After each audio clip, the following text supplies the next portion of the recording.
Qué gusto saludarlos hoy en nombre del embajador Julio César Pineda, quien se encuentra atendiendo algunos compromisos académicos. Y como cada tarde comenzamos una nueva edición de Brújula Internacional, revisando cómo está la actualidad, que particularmente en nuestra región ha dado muchos titulares en Perú, precisamente. Y es que el jefe del Congreso de ese país, José Gerí, juramentó como nuevo presidente de la nación andina tras la destitución de Dina Boluarte en un juicio político relámpago precipitado por la grave crisis de inseguridad que atraviesa esta nación. El jefe de Congreso de Perú, José Gerí, juramentó el viernes como nuevo presidente del país tras la destitución de Dina Boluarte en un juicio político relámpago precipitado por la grave crisis de inseguridad. Gerí, un abogado de 38 años, asumió el cargo hasta el 26 de julio de 2026. Perú celebrará elecciones generales en abril y el nuevo presidente afirmó que instalará un gobierno de transición de amplia base. Boluarte fue removida del cargo que ejercía desde diciembre de 2022, con 118 votos de los 122 parlamentarios presentes en la sesión maratónica que comenzó el jueves y que requería solo 87 votos para destituirla. La mandataria se rehusó a ejercer su derecho a la defensa y rechazó comparecer a las 11:30 de la noche al juicio de destitución ante el Congreso, según la resolución aprobada por el plenario. Los pedidos de remoción invocaron la permanente incapacidad moral de la mandataria para ejercer el cargo de presidenta, quien asumió en reemplazo del destituido y encarcelado Pedro Castillo, cuando ella era vicepresidenta. La Fiscalía investiga a Boluarte por la represión de las protestas tras su ascenso, que dejaron medio centenar de muertos. También tiene abiertos otros 2 procesos por haberse operado la nariz y no avisar al Congreso como lo estipula la ley, y uno por el llamado Rolex Gate, porque la mandataria apareció con unas joyas de lujo en 2024 que no había declarado en su lista de bienes. Al ser destituida, Boluarte pierde el fuero y puede ser enjuiciada y condenada.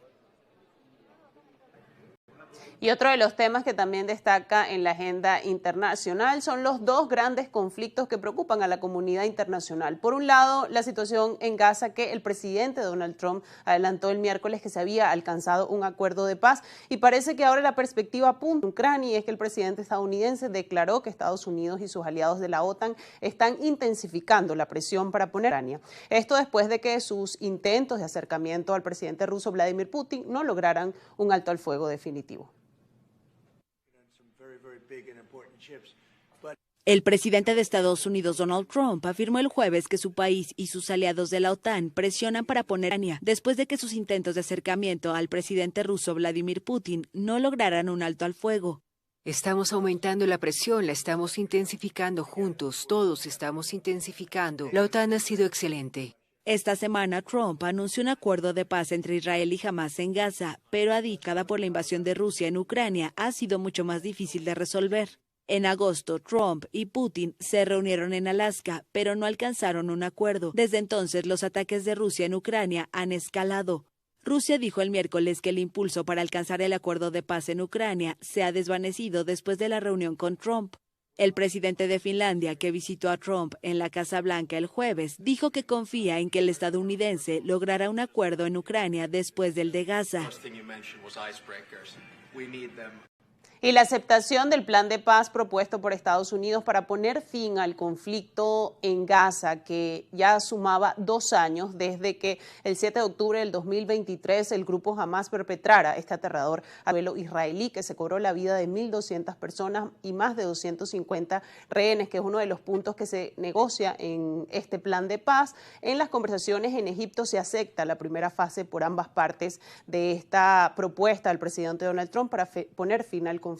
En este sentido, el embajador Julio César Pineda, como lo suele hacer costumbre, nos preparó un análisis sobre este plan de paz y qué significa para el conflicto entre Israel y Hamás, que ya llevaba 2 años activo, y qué significa además para la región. Con el análisis del embajador Julio César Pineda, hacemos una pausa y al regreso más del análisis de todo lo que ocurre en el escenario internacional. Comenzamos con lo que es lo más importante. El plan de paz aprobado esta semana, propuesto por el presidente de los Estados Unidos, Donald Trump, y aceptado por la comunidad internacional en su gran mayoría.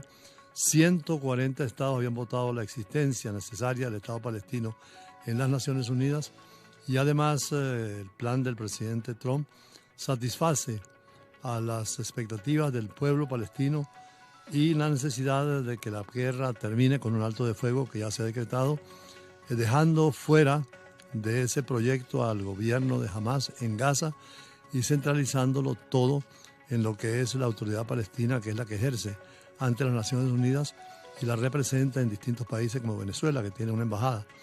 Esta situación es interesante porque además se exige que se desarmen los grupos irregulares y que se avance permanentemente hacia la solidaridad y la cooperación, donde la zona de Gaza pueda ser producto del acuerdo de muchos estados para tener un desarrollo económico y social. Esto naturalmente implica no solamente la liberación de los rehenes todavía, de lo que hace 2 años fue el acto en los kibbutz, asentamientos de judíos en el territorio de Israel, y por otra parte también abre un camino para que estos grupos armados estén fuera del gobierno y fuera del poder. El desarme tiene que ser completo, con una vigilancia internacional. Se hablaba de que el presidente Trump y Tony Blair de Inglaterra pudieran ser parte de ese organismo de supervisión junto con otros países árabes moderados. Hubo ya el visto bueno de los países árabes del Golfo, sobre todo los que tenían ya interés, después de los acuerdos de Abraham con Israel, de tener relaciones diplomáticas, comerciales y económicas y culturales.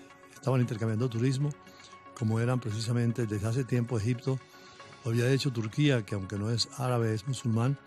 Esto nos conduce a una posibilidad real de un fin del más largo conflicto de las Naciones Unidas, desde 1948 con la declaración del Estado de Israel y anteriormente con la propuesta de las Naciones Unidas de 2 estados independientes y soberanos, que no se pudo concretar la primera vez contra Israel al negar la existencia del Estado, y después por los conflictos territoriales, 3 intifadas, rebeliones del pueblo palestino, y esta última terrible por la violencia de Hamás, pero también la respuesta de Israel sobre todo lo que es la Franja de Gaza, es que afortunadamente puede incorporarse ahora la paz.